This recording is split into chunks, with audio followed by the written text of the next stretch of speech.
Asosiasi Provinsi PSSI Sumatera Selatan menyesalkan pembatalan penyelenggaraan Piala Dunia U20 di Indonesia. Apalagi kota Palembang dengan Stadion Gelora Sriwijaya Jakabaring merupakan salah satu venue penyelenggara.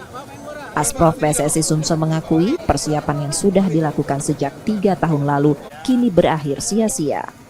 Pihak FIFA sudah menyampaikan secara resmi pembatalan Indonesia sebagai tuan rumah Piala Dunia U20 tahun ini.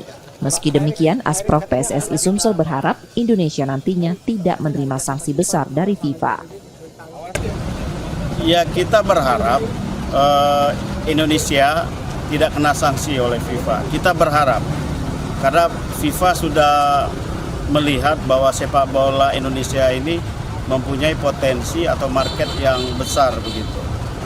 Nah, ini ya tentu tergantung dari bagaimana pemerintah pusat dan PSSI mengkomunikasikan kembali kepada FIFA agar tidak ada sanksi yang memberatkan daripada sepak bola Indonesia.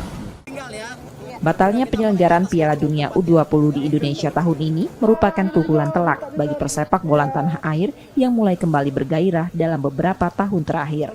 Nur Muhammad, Kompas TV, Palembang. Gimana tapi ini Bu Met?